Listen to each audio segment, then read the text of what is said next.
Hello everyone, welcome to today's session. Today I am here going to discuss regarding some information about placenta previa. What is placenta previa? When the placenta is implanted partially or completely over the lower uterine segment, it is called placenta previa. What are the etiology of placenta previa? It may be due to dropping down theory. The fertilized ovum drops down and is implanted in the lower segment. The poor decidual reaction in the upper uterine segment may be the cause. Persistence of chorionic activity, defective decidua, big surface area of the placenta, etc. can be the causes. Risk factors like multiparity, maternal age, race, infertility treatment, presence of uterine scar, prior curettage, multiple pregnancy, etc. What are the types of placenta previa? The type 1, it is also known as low-lying placenta. The major part of the placenta is attached to the upper segment and only the lower margin encroaches onto the lower segment but not up to the lower segment. The type 2, it is also known as marginal placenta previa. Here, the placenta reaches the margin of the internal os but does not cover it. And the type 3, it is known as incomplete or partial central. The placenta covers the internal os partially, that is covers the internal os when closed but does not entirely do so when fully dilated. And the type 4, it is also known as central or complete placenta previa. Here, the placenta completely covers the internal os even after it is fully dilated. What are the symptoms associated with placenta previa? The main symptom is a sudden light to heavy bleeding from the vagina.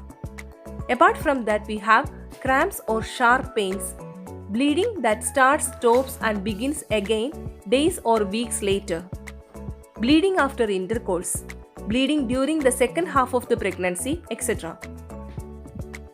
What are the diagnostic features? The clinical by internal examination, direct visualization during cesarean section, examination of the placenta and also through the abdominal examination. And the imaging study support sonography, MRI, etc. What are the treatment for placenta previa? The doctors will decide how to treat your placenta previa based on the amount of bleeding, the month of your pregnancy, the baby's health and the position of the placenta and the baby. The amount of bleeding is a doctor's main consideration when deciding how to treat the condition. If it is minimal to no bleeding, for cases of placenta previa with minimal or no bleeding, your doctor will likely suggest bed rest. In case of heavy bleeding, the cases of heavy bleeding may require hospital bed rest. Depending on the amount of blood loss, you may need blood transfusions. You may also need to take medicine to prevent premature labor.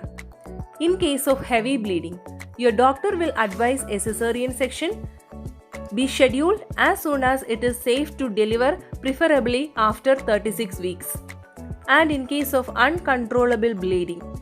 In case of uncontrolled bleeding, an emergency cesarean delivery will have to be performed.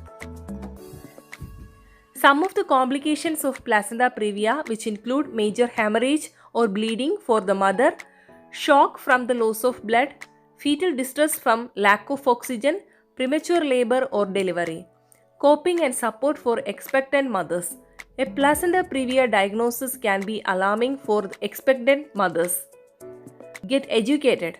The more you know, the more you will know what to expect. Be prepared for your cesarean delivery. It is good to remember that the ultimate goal, the health of you and your baby. Enjoy bed rest. If you are active, bed rest can feel confining.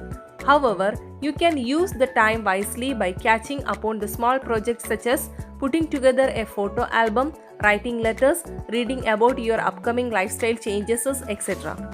And also pamper yourself. Include or engage in small pleasures such as reading a good book, watching your favorite TV program, keeping a gratitude journal, etc. Thank you. Have a nice day.